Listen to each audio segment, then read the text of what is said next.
ओवैसी जी कह रहे थे कि इंशाअल्लाह इस बार योगी आदित्यनाथ मुख्यमंत्री नहीं बनेंगे, इंशाअल्लाह। मैं यहाँ बैठा हूं आपके चैनल पे, हम भी कहते हैं कि जय श्री राम, योगी जी ही मुख्यमंत्री बनेंगे, जय श्री राम। तेरा बाप आरएसएस ने कभी दलित को आरएसएस प्रमुख नहीं बनाया।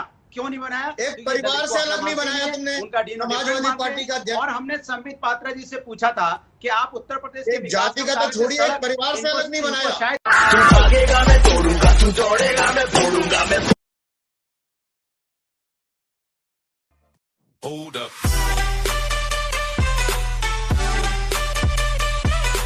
वो कह रहे हैं ओवैसी साहब कि इस बार तो योगी को मुख्यमंत्री बनने नहीं देंगे हम। देखिए, मैंने सुना अभी ओवैसी जी कह रहे थे कि इंशाअल्लाह इस बार योगी आदित्यनाथ मुख्यमंत्री नहीं बनेंगे, इंशाअल्लाह। मैं यहाँ बैठा हूं आपके चैनल पे, हम भी कहते हैं कि जय श्री राम, योगी जी ही मुख्यमंत्री बनेंगे, जय श्री राम। तेरा बाप आप देखिएगा, अच्छा काम किया है योगी जी ने। 5 वर्षों तक जिस प्रकार से उत्तर प्रदेश में लॉ एंड ऑर्डर को ठीक किया है, जिस प्रकार विकासवाद को आगे बढ़ाया है और तुष्टिकरण को समाप्त किया है, इसमें कोई दो मत नहीं है। उत्तर प्रदेश की जनता योगी जी को ही दोबारा 300 से अधिक सीटें लाके मुख्यमंत्री बनाएंगी। देखिए, यहाँ जो भी ओवैसी जी की पार्टी कर रही है, जो भी समाजवादी पार्टी कर रही है, आप देखते जाइए, आने वाले समय में इन सभी पॉलिटिकल पार्टीज के बीच में सरफुटअव्वल होने वाला है। ये सारी लड़ाई, ये जो खुद कहते थे ना, हम MY वाले हैं, हम DM वाले हैं, ये सारी लड़ाई M की हो रही है, M फैक्टर की। समझ रहे हो आप? किसके पास कितना मुस्लिम वोट आ सकता है? मुझे बड़ा आश्चर्य हो रहा है। 70 वर्ष हो गए देश को आजाद हो गए, मगर फिर भी अभी भी मुस्लिम वोट बैंक के ऊपर हिंदुस्तान की राजनीति टिकी हुई है, तुष्टिकरण के ऊपर हिंदुस्तान की राजनीति टिकी हुई है। और केवल इसी कारण से ओवैसी जी कह रहे हैं हम किसी भी कीमत पर। आज मैंने ओवैसी जी का ट्वीट देखा, उन्होंने कहा 19% मुस्लिम है उत्तर प्रदेश में, इसलिए हमें एक आजाद आवाज की आवश्यकता है और जो हमारी मसाइलों को, हमारे विषयों को उठा सके। ये हमारे और तुम्हारे विषय क्या होते हैं? हिंदुस्तान की राजनीति में ये तो विभाजन का बीज है। मतलब मुसलमानों के विषय अलग होंगे और हिंदुओं के विषय अलग होंगे। ये कब से होने लगा? हमारे विषय क्या होते हैं? मैं जवाब लूंगी पठान साहब से, लेकिन उससे पहले अवनिजेश जी का कनेक्शन जुड़ गया। अवनिजेश जी, ये तो वैसे भी आपका फेवरेट टॉपिक है सर। इस देश में चुनाव के आसपास तो हिंदू वैसे ही बड़े खतरे में हो जाते हैं। ये क्या है? हिंदू खतरे में कहाँ बताया? आ जाते हैं सर। नहीं, मैं ये नहीं मानता हूँ, मैं आपको सीरियसली लेता नहीं। सरसंघ चालक जी ने तो हिंदुओं को खतरे में बताया नहीं। सरसंघ चालक की बात उनका नहीं कर हिंदुओं से किसी को खतरा नहीं है। उन्होंने कहा हिंदुओं से किसी को कोई खतरा नहीं। उन्होंने तो कहा है सबका DNA एक है, सभी भारतीयों का। लिंचिंग करने वाले हिंदुत्व विरोधी है। क्या आप भी ये कहेंगे? मैं एग्जैक्टली यही कह रहा हूँ कि ये बात, और लिंचिंग पर सबसे पहले बात बता दूं और उसके बाद मैं बताऊंगा कि ये पहली बार नहीं कहा। संघ के सरसंघ चालक, किसी भी सरसंघ चालक ने पहली बार ये नहीं कहा, हमेशा से कहते आ रहे। राष्ट्रीय स्वयंसेवक संघ की स्थापना के समय से ये धारणा है और मैं आपको प्रमाण के साथ अभी बता दूंगा। महत्वपूर्ण बात यह कि लिंचिंग की सबसे भयावह क्रूरतम घटना स्वतंत्र भारत में 1984 में सिखों के साथ हुई।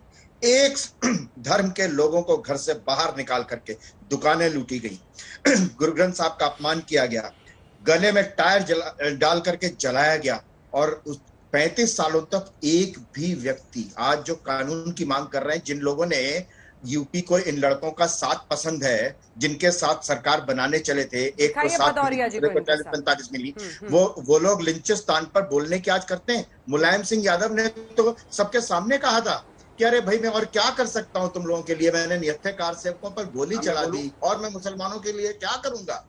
अरे बाप रे, ये तो धोती खोल रहा है। बताओ और क्या कर सकता हूँ? ये विभाजन की राजनीति नहीं है। आप कहें तो मैं द्वितीय सरसंचालक परम पूजनीय गुरु जी के शब्द में उद्धृत कर सकता हूँ। एक शायद 5 सेकंड लगेंगे, वो लिखते हैं और मैं आपको बता देता हूँ कि कहीं और से नहीं पढ़ रहा हूँ। ये विचार नवनीत सरसंघ, वे लिखते हैं, हम संघ के लोग पूर्ण रूपेण हिंदू हैं, इसीलिए हमें प्रत्येक पंथ और सभी धार्मिक विश्वासों के प्रति सम्मान का भाव है। जो अन्य पंथों के प्रति असहिष्णु है वह कभी भी हिंदू नहीं हो सकता। ये संघ के स्थापना के समय से ये धारणा है। बताइए भदौरिया साहब। ये बात ठीक है कि हम औरंगजेब को कभी दयालु नहीं मान सकते, हमारे लिए रसखान है। अंजना जी, अंजना जी, अगर मॉब लिंचिंग बढ़ी है सबसे ज्यादा तो जब से भारतीय जनता पार्टी की सरकार है तो बढ़ी है। इससे किसी कोई बात नहीं है और आप अच्छी तरह जानते हैं। आरएसएस ने कभी दलित को आरएसएस प्रमुख नहीं बनाया। क्यों नहीं बनाया? एक परिवार से अलग नहीं बनाया तुमने, उनका समाजवादी पार्टी का। और हमने संबित पात्रा जी से पूछा था कि आप उत्तर प्रदेश के जाति का तो छोड़िए, एक परिवार से अलग नहीं बनाया। शायद भागेगा मैं तोड़ूंगा, तू दौड़ेगा मैं फोड़ूंगा मैं। पता नहीं है कि गड्ढों में सड़क है, सड़क में गड्ढे, किसी को नहीं मालूम है। और गाड़ी लेके अंजना जी, चले मुझे मत टाइम जाना, नहीं बहुत तो कम कहीं मिला, गाड़ी में इसलिए मैं गड्ढे एक में बार गिर जाएगी। गिराऊंगा। ये हालत उत्तर प्रदेश की है। महिला अत्याचार का जो आपने बोला, उत्तर प्रदेश में महिला अत्याचार में नंबर 1 है, शायद आप भूल गए हैं। तो हम इनसे पूछना चाह रहे थे कि आप एक मेडिकल कॉलेज, एक यूनिवर्सिटी या कहीं आपने इंडस्ट्री लगाई तो बता दो। उसका जवाब नहीं दिया। दुनिया भर की बातें की इन्होंने, लेकिन मैंने पूछा, आप अंजना जी कह रहे थे बीच मत बोलो, बीच मत बोलो। दिक्कत ये है कि ये जवाब नहीं देते।